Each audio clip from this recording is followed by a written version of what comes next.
Good evening everyone. आज हम देखेंगे CGBSC क्लास 10 का चैप्टर 1 पॉलिनोमियल। इसमें मैं आपको सारे क्वेश्चंस कराऊंगा, ठीक है। जितने भी क्वेश्चंस हैं इसमें सारे देखेंगे। फर्स्ट ऑफ ऑल इसका देखेंगे इंट्रोडक्शन एंड जो इसका बेसिक है वो सब देखेंगे। सबसे पहले तो मैं वो सारी चीज़ आपको बताऊंगा जो पॉलिनोमियल पढ़ने में हमारा हेल्प करेगा, ठीक है। चलिए पहला चीज़ देखेंगे यहाँ पर। सबसे पहले जो इसमें यूज होने वाला है, ठीक है। तो पहले ये देखेंगे कि पॉलिनोमियल का मतलब होता क्या है, ठीक है। पॉली प्लस नोमियल, दो चीज से मिलकर बना हुआ है पॉलिनोमियल। Poly plus नोमियल। पॉली मतलब होता है बहुत सारे, नोमियल मतलब होते हैं टर्म्स, मतलब जिसमें बहुत सारे टर्म्स हो। जो बहुत सारे टर्म्स से मिलकर बना है हम उसे क्या बोलेंगे यहाँ पर, पॉलिनोमियल। इसको आगे और देखेंगे। फर्स्ट ऑफ ऑल ये देखेंगे कि वेरिएबल क्या होते हैं। पहले आपको देखना पड़ेगा कि वेरिएबल क्या होते हैं, ठीक है। दूसरा पॉइंट आएगा कांस्टेंट टर्म, दूसरा पॉइंट आएगा कांस्टेंट टर्म, ठीक है। तीसरा आएगा अलजेब्रिक एक्सप्रेशन। ये सब चीज देखेंगे। उसके बाद इसके टाइप्स पढ़ेंगे। बस यही है इसमें पॉलिनोमियल में, ठीक है। देखिए तो वेरिएबल क्या होता है। वेरिएबल उसे बोलेंगे, देखो, जिसकी वैल्यू हमेशा चेंज होती रहे। देखो नाम से क्लियर है, वेरी वर्ड यहाँ पर जुड़ा है। तो वेरी मतलब होता है बदलना, चेंज होना, ठीक है। इसी वेरी से वेरिएंस बना हुआ है। तो वेरी मतलब होता है बदलना, चेंज होना। वेरिएबल जो बदल सके, एबल मतलब योग्य, जो बदलने के योग्य हो या फिर जो बदल सके, हम उसे क्या बोलेंगे, जो हमेशा बदलता रहे हम उसे क्या बोलेंगे, वेरिएबल बोलेंगे। फॉर एग्जाम्पल मैं अगर लिख दूं x इक्वल टू या फिर y equal to x plus मैंने 2 लिखा, ठीक है। तो यहां पर जो x और y जो अल्फाबेट दिख रहा है ये आपका होगा यहां पर वेरिएबल, ये आपका है यहां पर वेरिएबल। और 2 यहां पर होगा कांस्टेंट, 2 यहां पर होगा कांस्टेंट। अब देखिए क्यों ऐसा, 2 यहां पर देखो जो हमेशा फिक्स हो हम उसे बोलते हैं कांस्टेंट। 2 बोलूं ये 2 नंबर फिक्स है। 1 मैंने बोला 1 मतलब 1 ही होगा, ये फिक्स है। 3 बोला ये भी अपने पास फिक्स है। लेकिन जो x और y है ये क्या है, वेरिएबल है, ये फिक्स नहीं होता। इसकी वैल्यू हमेशा यहां पर चेंज होते रहती है। अब देखो इसी एग्जांपल को आगे बढ़ाते हैं। y इक्वल टू मैं लिख दूं, अगर x की वैल्यू मैंने कुछ पुट कर दिया, x की वैल्यू मैंने यहां पर 1 पुट किया, 1 प्लस 1 रखा, 2 का 2, तो 1 प्लस 2 ये हो जाता है 3। अगर मैंने x की वैल्यू यहां पर 1 के बाद 2 पुट किया तो 2 तो पहले से है, 2 प्लस 2 ये बन जाएगा 4। y इक्वल टू अगर मैंने यहां पर x की वैल्यू 100 पुट किया, 2 तो पहले से ही है, 100 प्लस 2 ये कितना हो जाएगा, 102। तो इन दोनों के लिए जान लेते हैं पहले। ये आपका इक्वेशन है, y equal to x plus 2 एक इक्वेशन है, क्योंकि यहाँ पर इक्वल का साइन लगा है। लेफ्ट हैंड साइड में कुछ टर्म्स हैं, राइट हैंड साइड में कुछ टर्म्स हैं। तो ये आपका क्या कहलाएगा, इक्वेशन। जो इक्वल का साइन इसको इक्वेट कर रहा है। देखिए कैसे इक्वेट होगा, x और y। तो x जो है ये इंडिपेंडेंट वेरिएबल होता है, और जो होगा इस प्लेस पे x जो होगा इंडिपेंडेंट वेरिएबल होगा, और जो ये y होगा इंडिपेंडेंट वेरिएबल होगा। अब इंडिपेंडेंट वेरिएबल डिपेंडेंट वेरिएबल क्या होता है कि देखो ये y को मैंने बोला डिपेंडेंट वेरिएबल है, तो किस पे डिपेंड कर रहा है, ये x पे डिपेंड कर रहा है। ठीक, जैसे देखो हमने क्या रखा, x की वैल्यू रखते गया, पहले मैंने 1 रखा, फिर x की वैल्यू 2 रखा, फिर 100 रखा। तो जैसे ही मैं x की वैल्यू रखूंगा मुझे यहाँ पर y का वैल्यू मिलते जाएगा। 3, x की वैल्यू 1 रखा, 2 पहले से था कांस्टेंट टर्म, तो 1 प्लस 2 3। x की वैल्यू मैंने 2 रखा, 2 पहले से ही था, 2 प्लस 2 4। y मैंने x मैंने 100 रखा, x की वैल्यू यहाँ पर जो 2 था 2 को कॉपी किया, तो 100 प्लस 2 कितना हो गया, 102 हो गया यहाँ पर। तो यहाँ पर अगर x मैं रखूंगा तभी मुझे यहाँ पर क्या मिलेगा, y मिलेगा। तो x पे क्या है, y डिपेंड है, x पे y यहाँ पर डिपेंड है, ठीक है। लेकिन 2 का क्या, देखिए x की वैल्यू यहाँ पर चेंज हो रही है, मतलब यहाँ पर ये क्या है, वेरिएंस हो रहा है। x की वैल्यू यहाँ पर क्या है, 1 2 100 कुछ भी हो सकता है वैल्यू यहाँ पर, ठीक है। y की वैल्यू भी देखो चेंज हो रही है, 1 रखने पे 3 आया, 2 रखने पे 4 आया, 100 रखने पे 102 आया। लेकिन जो ये 2 था जिसको मैंने बोला था कांस्टेंट टर्म, जिसको मैंने यहाँ पर क्या बोला था, कांस्टेंट टर्म, वो यहाँ पर चेंज नहीं हुआ। जब मैंने x को 1 रखा तो y तो ये 2 ही था, x को मैंने 2 रखा तो भी ये 2 ही था, x को मैंने 100 रखा तो भी ये 2 ही था। मतलब वेरिएबल चेंज होता है हमेशा, और जो कांस्टेंट टर्म है वो कभी भी यहाँ पर चेंज नहीं होता है, मतलब इसकी वैल्यू यहाँ पर फिक्स होती है, ठीक है। मैंने बोला मान लो मेरी एज, ठीक है, 20 ईयर्स है, तो ये फिक्स हो गया 20 ईयर।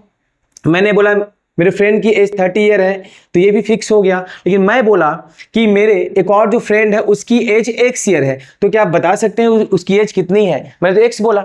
तो मैं जब आपसे पूछूंगा चलिए x की वैल्यू यहां पर क्या होगी बताइए, तो जितने लोग होंगे उतने टाइप्स के यहां पर आंसर आएंगे। कोई बोलेगा 2 हो, कोई बोलेगा यहां पर कि उसका एज 21 होगा, कोई बोलता है 23 होगा, यही सब चलेगा। तो x की यहां पर क्या है, वेरिएबल है जिसकी वैल्यू यहां पर क्या होगी, चेंज होते रहेगी।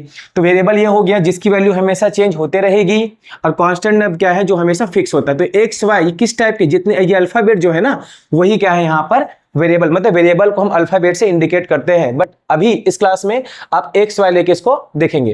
कांस्टेंट टर्म क्या होगा, जो हमेशा फिक्स होगा, 2 3 4 जितने भी नंबर्स हैं ये सब क्या कहलाएंगे यहां पर, कांस्टेंट, क्योंकि इनकी वैल्यू फिक्स होती है। 2 बोलूंगा तो 2 ही है, 3 बोलूंगा तो 3 ही है, x बोलूंगा तो पता नहीं क्या है, 21 है कि 23 की 25 की 26। ठीक है, चलो अब देखिए, अब इन्हीं दोनों को अगर मैं मिला दूं, वेरिएबल और कांस्टेंट को मर्ज कर दूं, वेरिएबल और कांस्टेंट दोनों को मिला दूं, तो वो क्या बन जाएगा, एल्जेब्रिक एक्सप्रेशन। वो बन जाएगा एल्जेब्रिक एक्सप्रेशन। फॉर एग्जांपल अगर मैंने लिखा x + 2, तो ये भी क्या कहलाएगा, एक प्रकार का एल्जेब्रिक एक्सप्रेशन कहलाएगा, क्योंकि यहां पर वेरिएबल कांस्टेंट दोनों यहां पर मिक्स हैं। x + 2 लिख दिया, मैं लिख दिया x² + 4x, ये भी आपका एल्जेब्रिक एक्सप्रेशन होगा। मैंने लिख दिया y² + 9y + 3, ये भी आपका एक प्रकार का एल्जेब्रिक एक्सप्रेशन है, क्योंकि यहां पर क्या है, वेरिएबल और कांस्टेंट दोनों यहां पर मिक्स है। इन्हीं दोनों के हेल्प से हम क्या बना सकते हैं, एल्जेब्रिक एक्सप्रेशन। ठीक है, और इसके बाद ही आपका क्या बनता है, पॉलिनॉमियल। एल्जेब्रिक एक्सप्रेशन से क्या बनेगा, आप जितने भी एल्जेब्रिक एक्सप्रेशन होंगे हम उसे क्या बोलेंगे, पॉलिनॉमियल बोलेंगे। लेकिन उनका एक कंडीशन होगा, वो कंडीशन ये होगा, जो भी अपने पास, देखो मैं एग्जांपल लिख रहा हूं पॉलिनॉमियल का, मैं लिख दूं 2x² + 4x, तो ये आपका एल्जेब्रिक एक्सप्रेशन है, क्योंकि वेरिएबल और कांस्टेंट दोनों यहां पर मिक्स हैं। ठीक है, तो ये एक प्रकार का पॉलिनॉमियल है। दूसरा, अगर मैं लिख दूं 4x³ + 9x² + 9, ये भी क्या है, पॉलिनॉमियल है। तो यही चीज मैं बताना चाहूंगा कि पॉलिनॉमियल की पहचान हम कैसे करेंगे। पॉलिनॉमियल की पहचान यहां पर देखो कैसे होगी, कि यहां पर जो x जो वेरिएबल दिख रहा है, इस वेरिएबल की जो पावर है वो हमेशा होगा पॉजिटिव इंटीजर। इट मींस ये हमेशा क्या होना चाहिए, होल नंबर। होल नंबर आपको पता है होल नंबर कहां से स्टार्ट होता है, देखिए अगर आप भूल चुके होंगे तो देख लेंगे एक बार, जिनको पता है अच्छी बात है। होल नंबर जो होगा, देखो होल में क्या है, 0 लिखा हुआ है, तो इससे आप ट्रिक बना लेंगे, होल में होता है 0, तो जो 0 से स्टार्ट होगा वो क्या कहलाएगा, होल नंबर। 0 के बाद 1 2 3 4 5 6 अप टू कहां जाएगा, +∞। तो इसी को हम क्या बोलेंगे यहां पर, होल नंबर। ये तो होल नंबर में क्या है, ओ है, ओ दिखता है 0 के जैसे, तो 0 से स्टार्ट होगा आपका होल नंबर। ये तो यहां पर जो x की पावर है वो सिर्फ होल नंबर चलेगा। x की पावर यहां पर अगर होल नंबर है तभी वो क्या है, यहां पर पॉलिनॉमियल है, अदरवाइज वो पॉलिनॉमियल नहीं है। इसको बस यहां पर आप ध्यान देंगे। अगर मैं यहां पर x2 जो पावर दिया है उसके बदले अगर मैं यहां पर -1 करूं तो ये पॉलिनॉमियल आपका नहीं कहलाएगा, क्योंकि यहां पर x की जो पावर है वो होल नंबर यहां पर नहीं है।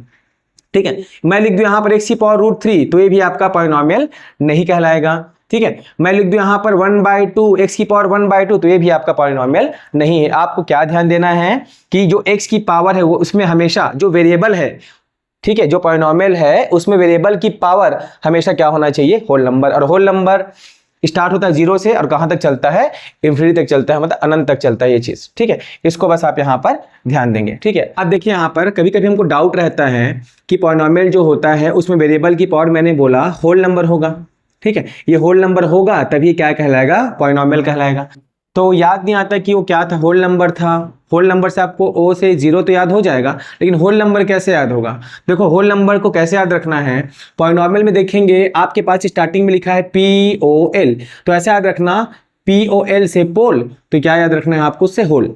POL से पोल तो क्या होगा, HWHOLE, होल। तो पोल पॉलिनॉमियल जब भी आप देखे तो आपको POL को देखना है, तो POL पोल होगा, तो वहीं से क्या होगा आपका, क्या याद रहेगा, पोल से होल। इसको आप याद रख लेंगे। ठीक है, चलिए इसमें और कुछ कुछ पॉइंट्स आएंगे, देखिए यहां पर। ठीक है, अब पॉलिनॉमियल देखो किस टाइप से होते हैं ना, इनके टाइप्स पढ़ते हैं पहले। तो टाइप्स यहां पर देखो पहले समझेंगे ध्यान से। यहां पर एक होता है मोनोमियल, दूसरा होगा बायनॉमियल, तीसरा ट्राइनॉमियल। तो नाम से आपको क्लियर होगा इसमें, ठीक है, नाम से आपको यहां पर क्लियर होगा कि मोनोमियल में क्या है। देखो जिसमें एक ही टर्म हो, देखो एक मिनट और टर्म्स देख लेते हैं पहले, टर्म्स क्या होता है, ठीक है। टर्म्स तो मैंने अभी कुछ देर पहले लिखा था एल्जेब्रिक एक्सप्रेशन, तो उसमें लिखा था, मान लीजिए x square plus 2x plus 5 लिखा। देखिए ये लिखा मैंने एक्स स्क्वायर माइनस 2x, ये लिख दिया। एक्स स्क्वायर ये लिखा, x square into 2x square लिख दिया, और 2x प्लस 3x प्लस 4 लिख दिया। अब देखिए यहां पर जो फर्स्ट है इसमें कितने टर्म्स होंगे, देखिए टर्म्स किसे बोलेंगे, ठीक है। हम क्या करते हैं, जितने भी अपने पास वेरिएबल और कांस्टेंट होंगे उसको हम क्या करेंगे, एडिशन या सब्ट्रैक्शन का ऑपरेशन लगा के, एडिशन या सब्ट्रैक्शन का ऑपरेशन लगा के उसको हम क्या करेंगे, अलग करेंगे। तो इसी को हम क्या बोलेंगे, यहां पर टर्म्स बोलेंगे। मेरे कहने का मतलब ये है एक्स स्क्वायर, ये आपका एक्स स्क्वायर के साथ अटैच कौन है, 2x से अटैच कौन है, 5। कितने टर्म्स यहां पर अटैच है एडिशन के through, first, second and third. तो ये 3 टर्म्स का एल्जेब्रिक एक्सप्रेशन हो जाएगा, ये हो जाएगा 3 टर्म्स का एल्जेब्रिक एक्सप्रेशन। यहां पर माइनस ने क्या किया है, एक्स स्क्वायर और 2x के बीच में यहां पर लगा है, तो दोनों को इसने ब्रेक कर दिया है, एक्स स्क्वायर और 2x को किसने, माइनस ने। तो 2 टर्म्स को ब्रेक किया, तो इसका नाम क्या हो जाएगा, ये हो जाए, इस यहां पर हम बोलेंगे 2 टर्म्स है। यहां पर क्या है, x square only single term, ये 1 टर्म हो गया। बट यहां पर देखिए मैंने बोला एडिशन और सब्ट्रैक्शन के थ्रू होगा ये चीज, जो सेपरेट करेगा उसको, जितने भी टर्म्स है उसको एडिशन का साइन और सब्ट्रैक्शन का साइन, मतलब प्लस और माइनस का साइन उसको क्या करेगा, सेपरेट करेगा। अब बताइए यहां पर कितने टर्म्स होंगे, यहां पर ना प्लस है ना ही आपका माइनस है, यहां पर इनटू है। इनका इनटू करना यहां पर पॉसिबल है, क्यों, एक्स स्क्वायर का इनटू होगा एक्स स्क्वायर से, तो एक्स टू द पावर 4 आएगा और 2 का यहां पर क्या आ जाएगा, 2 आ जाएगा। तो सिर्फ ये एक ही टर्म है, एक्चुअल में क्या है, ये एक ही टर्म है। तो यही क्यों हो रहा है कि प्लस और माइनस उसको ही बांट पा रहा है। इसका रीजन समझिए क्या है, जब आप ये एग्जांपल समझेंगे ना तभी आपको समझ में आएगा प्लस और माइनस ही ऑपरेशन में क्यों काम आ रहा है और इनटू डिवाइड यहां पर काम क्यों नहीं आ रहा है, देखेंगे ध्यान से। तो देखिए 2x प्लस 3x, ठीक है। अब अगर देखा जाए तो हम ये बोलते हैं 2x फर्स्ट टर्म है, 3x सेकेंड टर्म है, 4 यहां पर थर्ड टर्म है। बट ऐसा नहीं है, यहां पर जो 2x लिखा है और 3x, इन दोनों को हम आपस में ऐड कर सकते हैं, क्योंकि एडिशन का रूल क्या बोलता है कि अगर बेस और पावर दोनों सेम है, यहां पर ये बेस है या आपका पावर है, बेस और पावर सेम है तो वो नंबर आपस में ऐड या सब्ट्रैक्ट हो सकते हैं, अदरवाइज ऐड सब्ट्रैक्ट नहीं होंगे। एक्स स्क्वायर प्लस एक्स अगर लिखूं तो इनका तो बेस सेम है, लेकिन इनका जो पावर है वो यहां पर सेम नहीं है, इसलिए ये ऐड नहीं हो सकते, ठीक है। इसलिए 2 टर्म्स कहलाएंगे। यहां पर देखो, यहां पर अगर देखोगे इनका बेस तो सेम है, साथ ही साथ पावर भी सेम है, तो ये 2 टर्म्स नहीं है, ये एक ही टर्म है, क्योंकि इनको हम आपस में ऐड कर सकते हैं। तो x square plus x square होता है 2x स्क्वायर, ये आपका एक ही टर्म हो गया। यहां पर एक्स स्क्वायर प्लस एक्स को हम प्लस नहीं कर सकते, ना ही माइनस कर सकते हैं, क्योंकि एडिशन सब्ट्रैक्शन का रूल बोलता है कि दोनों का बेस के साथ साथ पावर भी यहां पर सेम होना चाहिए। बट यहां पर ऐसा नहीं है, तो हम टर्म्स में काउंट करेंगे 2 टर्म्स, क्योंकि अनलाइक टर्म्स है। अगर लाइक टर्म्स आ गए दिखने में सब एक जैसे, तो इसको हम क्या बोलेंगे, इसको हम ऐड करके एक ही टर्म बना सकते हैं। लेकिन जब अनलाइक टर्म्स हो, एक्स स्क्वायर और एक्स अनलाइक टर्म्स हैं, क्योंकि यहां पर बेस पावर सेम नहीं है, इसलिए 2 टर्म्स काउंट होंगे। पहला टर्म होगा एक्स स्क्वायर, दूसरा टर्म होगा यहां पर एक्स, तो इसलिए क्या बोलेंगे, इसको 2 टर्म्स बोलते हैं, ठीक है। यहां भी देखिए एक्स स्क्वायर के साथ मैं 2x को ऐड नहीं कर पा रहा हूं, क्योंकि बेस यहां पर x है, यहां भी x है, लेकिन पावर यहां पर 2 है, यहां पर 1 है, इसलिए ऐड नहीं होगा। ये यहां पर क्या आ गया, कांस्टेंट टर्म, ये भी इससे ऐड नहीं होगा, 1 2 3 टर्म्स हो गए। बट यहां पर दिखने में 1 2 3 टर्म्स हैं, लेकिन 2x प्लस 3x को मैं क्या लिख सकता हूं, 5x, क्योंकि बेस यहां पर सेम है और पावर में कुछ नहीं है, मतलब यहां पर 1 है, तो 1 1 2 हो जाएगा, तो 5x हुआ और 4। अब देखिए कितने टर्म्स हो गया, 2 टर्म्स, तो 5x प्लस 4 2 टर्म्स, ये 2 टर्म्स हो जाएंगे यहां पर। तो ये होते हैं इसके टर्म्स, इसको ध्यान देंगे।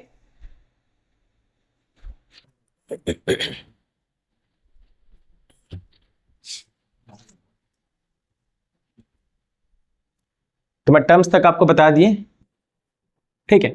अब देखिए यहां पर टाइप्स ना, तो पॉलिनॉमियल के टाइप्स टर्म्स के बेसिस पे देखो क्या होंगे, पॉलिनॉमियल के टाइप टर्म्स के बेसिस पे क्या होंगे। तो मैं एग्जांपल आपको लिख रहा हूं, पहले आप बताना क्या क्या होगा, ठीक है। देखिए कैसे, जैसे मैं लिखूं पहला अगर मैं लिखा यहाँ पर 2x तो ये कहलाएगा मोनोमियल, ठीक है। मोनोमियल में क्या होंगे, सिर्फ एक ही टर्म होंगे। मैं लिख दिया यहाँ पर 2x, इसका फॉर्मेट देख लो, फॉर्मेट होता क्या एक्चुअल में, ये होता है फॉर्मेट ax प्लस बी। इसका फॉर्मेट क्या हो जाएगा, ax प्लस बी। इसमें ये आपका कहलाता है मोनोमियल। मोनोमियल उसे बोलेंगे जहां पर जो वेरिएबल है उसकी पावर क्या होगी, सिर्फ 1 होगी। मोनोमियल मतलब क्या, जो वेरिएबल यहां पर होगा उसकी पावर क्या होगी, 1, तो उसे हम क्या बोलेंगे, यहां पर मोनोमियल बोलेंगे, ठीक है। दूसरा चीज बायनोमियल, ax स्क्वायर प्लस मैं लिख दूं यहां पर bx प्लस सी, ऐसा कुछ लिख दूं तो ये क्या कहलाएगा, बायनोमियल। बायनोमियल में क्या होंगे, यहां पर आपके पास 2 टर्म्स होंगे। बायनोमियल में क्या होंगे, यहां पर 2 टर्म्स। देखो एक चीज और, चलिए बायनोमियल के टाइप्स देखते हैं। टर्म्स के बेसिस पे क्या क्या टाइप्स होंगे, देखो तो मोनोमियल में नाम से क्लियर है, ठीक है। मोनो मतलब एक होगा जिसमें एक ही टर्म होगा। मैं लिख दिया मान लो यहाँ पर 2x, एक ही टर्म है तो उसको हम बोलेंगे मोनोमियल। मैं लिख दिया यहाँ पर 3y, ये भी आपका मोनोमियल हो जाएगा। अगर मैं लिख दिया यहाँ पर 4z स्क्वायर जो भी है तो ये भी आपका क्या हो जाएगा, मोनोमियल होगा। लेकिन मैं जब बायनोमियल की बात करूंगा तो इनमें से कोई भी 2 टर्म आपस में ऐड या सब्ट्रैक्ट हो जाएंगे। 2x और 3y को अगर मैं ऐड करूं या सब्ट्रैक्ट, ये 2 टर्म्स बन जाएंगे तो ये आपका हो जाएगा बायनोमियल कहलाएगा, ठीक है। ये आपके क्या हो जाएंगे, बायनोमियल कहलाएंगे, ठीक है। मान लो ये अपना x स्क्वायर लिख दो ऐसा, इसमें 2 टर्म्स यहां पर इंक्लूड हो जाएंगे, ठीक है। चलिए अब आगे देखेंगे ट्राइनोमियल। ट्राइनोमियल में 3 टर्म्स आएंगे, 3x की पावर 3 लिख दूं, 4x प्लस 9, ऐसा इस टाइप से लिख दूं तो ये आपका क्या कहलाएगा, ट्राइनोमियल कहलाएगा। ट्राइनोमियल में सिर्फ आपको टर्म्स को फोकस करना है। कितने टर्म्स यहां पर, 1, ये आपका 2, ये आपका 3 हो जाएगा। 1, 2 और 3 टर्म्स यहां पर हो जाएंगे।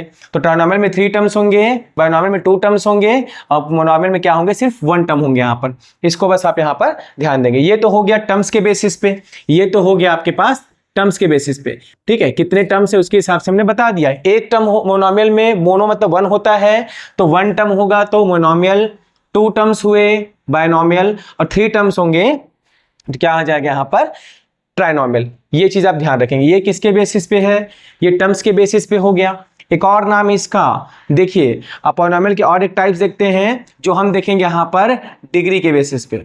डिग्री एक्चुअल में होता क्या है, थोड़ा समझेंगे थोड़ा सा ध्यान से। यहाँ पर डिग्री एक्चुअल में होता क्या है, मैं लिख दूं यहाँ पर 2x की power 3 plus 4x square plus 5x plus 9 ऐसा लिख दूं तो इसकी डिग्री की अगर मैं बात करूं तो जो मैक्सिमम पावर होगी x की, जो मैक्सिमम पावर होगी x की, तो मैक्सिमम पावर यहां पर क्या है, x की 3 है, तो यही इसका क्या कहलाएगा, डिग्री कहलाएगा। तो मैंने जो भी पहले बताया वो टर्म्स के बेसिस पे आपको बता दिया कि टर्म्स के बेसिस पे 3 टाइप्स होते हैं, और है टाइप, बट जितना काम का उतना देखेंगे जो आपके सिलेबस में है, ठीक है। और ये डिग्री के लिए मैंने क्या बोला, जो वेरिएबल है उसकी जो मैक्सिमम पावर होगी, वेरिएबल की जो मैक्सिमम पावर होगी उसके हिसाब से हम उसे क्या बोलेंगे, यहाँ पर डिग्री बोलेंगे। तो देखिए इसके टाइप्स क्या क्या होते हैं। तो देखो पहला टाइप होता है लीनियर पॉलिनोमियल, ये होगा लीनियर पॉलिनोमियल पहला, ठीक है। दूसरा क्वाड्रेटिक, दूसरा होगा क्वाड्रेटिक पॉलिनोमियल ये, और आपके पास तीसरा हो जाएगा क्यूबिक पॉलिनोमियल, ये हो जाएगा क्यूबिक पॉलिनोमियल, ठीक। ये अब समझेंगे क्या है ना। चलिए ये तो हो गया टाइप्स में देखे थे, लीनियर पॉलिनोमियल है, क्वाड्रेटिक पॉलिनोमियल है, क्यूबिक पॉलिनोमियल। तो लीनियर पॉलिनोमियल के एग्जांपल होगा, मैं लिख दूं अगर यहाँ पर 3x प्लस 4 लिख दूं ऐसा, तो ये आपका क्या हो जाएगा, लीनियर पॉलिनोमियल। लीनियर पॉलिनोमियल की पहचान कैसे करेंगे, यहाँ पर देखेंगे जो वेरिएबल है उसकी मैक्सिमम पावर कितनी है। 4 के साथ अगर देखूं तो मैं इसमें चाहूँ तो 1 का मल्टीप्लाई कर सकता हूँ, और हमने पढ़ा है वेरिएबल कोई भी नंबर है जिसकी पावर 0 है तो उसकी वैल्यू हमेशा 1 होती है। तो 1 की प्लेस पे लिख सकता हूँ x टू द पावर 0, तो यहाँ पर वेरिएबल x की पावर 1 है, यहाँ पर x की पावर 0 है, तो ये आपका मैक्सिमम पावर हुआ 1। तो ये तो मैक्सिमम पावर यहाँ पर 1 है तो उसका नाम हो जाएगा लीनियर पॉलिनोमियल, ठीक है। अगर मैक्सिमम पावर 2 होता तो उसका नाम क्या हो जाता, क्वाड्रेटिक पॉलिनोमियल। अगर मैक्सिमम x की मैक्सिमम पावर 3 होता तो उसका नाम हो जाता क्यूबिक पॉलिनोमियल। अब देखेंगे थोड़ा सा, अब मैं इस लीनियर जितने भी पॉलिनोमियल्स हैं यहाँ पर उनको इनसे रिलेट करता हूँ। देखिए पहला चीज लीनियर पॉलिनोमियल, अभी मैंने लिखा था 3x प्लस 4, यह आपका लीनियर पॉलिनोमियल है क्योंकि x की पावर यहाँ पर 1 है। तो क्या इस लीनियर पॉलिनॉमियल को मैं बोल सकता हूं बायनॉमियल। ठीक है, इस लीनियर पॉलिनॉमियल को क्या मैं बायनॉमियल बोल सकता हूं? हाँ, क्योंकि बायनॉमियल किसे बोलेंगे? जहां पर हम टू टर्म्स को ऐड कर सके। टू, ये देखो एक चीज मोनोमियल हो गया, तो ये जो 3x है ये आपका मोनोमियल है क्योंकि इसमें एक टर्म है, वन टर्म है। और ये 4 है, इसका नाम भी सुन लेंगे थोड़ा, जो 4 है इसको हम बोलते हैं कांस्टेंट टर्म, मैंने आपको इसको पढ़ाया था। ठीक है, तो 3x + 4 टू टर्म्स आ गए, ये आपका 3x फर्स्ट टर्म और 4 आपका सेकेंड टर्म, एडिशन के थ्रू जुड़ा हुआ है तो टू टर्म्स जुड़ गए, तो इसका क्या हो जाएगा? ये हो जाएगा बायनॉमियल, क्योंकि टू टर्म्स है। अगर मैं लिख दूं यहां पर ऐसा, मैं लिख दूं सिर्फ 3x, तो ये आपका क्या हो जाएगा? मोनोमियल हो जाएगा। ठीक है, क्योंकि इसमें वन टर्म होता है, तो दोनों बना सकते हैं इसको। क्या लीनियर पॉलिनॉमियल है उसको हम क्या बना सकते हैं? बायनॉमियल बना सकते हैं। मोनोमियल भी यहाँ पर इसको बना सकते हैं। क्यों? क्योंकि x की पावर यहाँ पर 1 है, तो लीनियर पॉलिनॉमियल तो होगा ही होगा। यहाँ भी x की पावर मैक्सिमम पावर, x की मैक्सिमम पावर 1 है, तो ये भी क्या कहलाएगा? आपका लीनियर पॉलिनॉमियल तो होगा। दूसरा, क्वाड्रेटिक पॉलिनॉमियल, तो आपने क्लास 9th में देखा है, इसका जो स्टैंडर्ड फॉर्म है ax² + bx + c, इसको हम बोलते थे quadratic equation, ax² + bx + c। चलिए अब एक एग्जांपल लेके देखते हैं इसको। मैं लिख देता हूं 4x² + 9x + 2, ऐसा मैंने कुछ लिख दिया। ठीक है, 4x² + 9x + 2 मैंने लिखा, तो ये हो जाएगा क्वाड्रेटिक पॉलिनॉमियल। किसे बोलेंगे क्वाड्रेटिक पॉलिनॉमियल? जिसमें जो वेरिएबल दिया है, ठीक है, ये जो पॉलिनॉमियल है वो p ऑफ x के टर्म पे है। p ऑफ x मतलब polynomial of x, p of x मतलब पॉलिनॉमियल ऑफ x, ये x के टर्म पे है। तो यहाँ भी जो भी वेरिएबल यूज होगा वो x के फॉर्म पे होगा। अगर मैं लिखता यहाँ पर p ऑफ y, तो यहाँ पर x की प्लेस पे क्या लिखना पड़ता? y लिखना पड़ता, तो ये पॉलिनॉमियल ऑफ y कहलाता। ठीक है, चलिए तो मैं बात कर रहा हूं किसकी? पॉलिनॉमियल ऑफ x की, तो मैं लिख दिया 4x² + 9x + 2, तो ये आपका क्या कहलाएगा? ये आपका कहलाएगा क्वाड्रेटिक पॉलिनॉमियल, क्योंकि जो वेरिएबल है ना, यहाँ पर वेरिएबल है, यहाँ भी है, इसकी पावर 1 है और एक यहाँ भी होता है जिसकी पावर 0 है, तो मैक्सिमम पावर कितनी है x की? यहाँ पर 2 है, इसलिए इसका नाम हो जाएगा क्वाड्रेटिक पॉलिनॉमियल। ठीक है, चलिए अब इसी में एक और एग्जांपल देखते हैं। ये जो टर्म्स है ना, 3 टर्म्स से मिलके बना हुआ है, तो इसको हम बोल सकते हैं ट्राइनोमियल।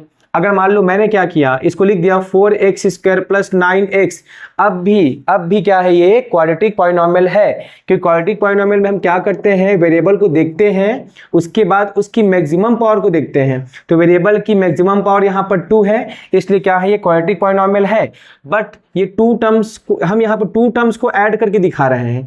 फर्स्ट टर्म आपको 4x² है, सेकेंड टर्म आपका 9x है, इसलिए मैं इसको बायनॉमियल भी बोल सकता हूँ। थर्ड, मैंने सिर्फ लिखा 4x², तो इसमें सिर्फ एक ही टर्म है, वन टर्म से तो बन गया मोनोमियल, और एक्चुअल में है क्या? ये क्वाड्रेटिक पॉलिनॉमियल, क्योंकि हम देखते हैं जितने भी है ना लीनियर, क्वाड्रेटिक और क्यूबिक, इसको देखते हैं डिग्री के बेसिस पे। तो यहाँ पर डिग्री किसे बोलते हैं? वेरिएबल की जो मैक्सिमम पावर होगी। तो वेरिएबल यहाँ पर x है, उसकी मैक्सिमम पावर कितनी है? 2, क्योंकि और कोई पावर है ही नहीं x की, तो इसी को मैक्सिमम मान लूंगा। ठीक है, तो ये क्या कहलाएगा आपका? ये हो जाएगा क्वाड्रेटिक पॉलिनॉमियल। तो उसको हम क्या बुला सकते हैं? 3 टर्म्स अगर लिया क्वाड्रेटिक पॉलिनॉमियल में तो ट्राइनोमियल बन गया, 2 टर्म्स लिया तो बायनॉमियल बन गया, और अगर मैंने उसमें सिंगल टर्म लिया तो क्या बन जाएगा? मोनोमियल बन जाएगा। ठीक है, तो इसको आप ध्यान देंगे। अब लास्ट आता है क्यूबिक पॉलिनॉमियल। तो क्यूबिक में क्या होगा? इसमें इसकी मैक्सिमम पावर कितनी हो जाएगी? यहाँ पर 3 हो जाएगी, तो क्या बन जाएगा फिर? वो क्यूबिक पॉलिनॉमियल। अब लास्ट देखेंगे क्यूबिक पॉलिनॉमियल, इसके बारे में बात करते हैं अपन। ठीक है, देखो ये लिख दिया, मान लो 3x³ + 2x² + 9x + 4, ये आपका क्या है? क्यूबिक पॉलिनॉमियल, क्योंकि वेरिएबल जो x है उसकी पावर मैक्सिमम पावर यहाँ पर 3 है। ठीक है, इसलिए क्या कहलाएगा यहाँ पर? एक क्यूबिक पॉलिनॉमियल। मैं लिख दूं अगर, तो क्या है? कितने टर्म्स? 4 टर्म्स आ गए ना। 3 टर्म तक ही पढ़े हैं, उसको देख लीजिए, आगे नहीं देखना है क्योंकि यही तक है आपके पास है सिलेबस में। ठीक है, सीबीएसई में फिर आगे रहता है, बट आपको सीजी बोर्ड में यही तक है, तो उसको देखेंगे। ठीक है, 3x³ + 2x² + 9x, ये 3 टर्म्स मैंने इंक्लूड कर दिया, तो क्या बना सकता हूँ? इसको मैं ट्राइनोमियल बना सकता हूँ। ठीक है, अगर मैं 9x को हटा दिया तो बायनॉमियल बन गया, 2x² को हटा दिया तो 3x³ क्या बन गया? ये मोनोमियल बन गया। तो बस इस टाइप से इसको आपको देखना है। ठीक है।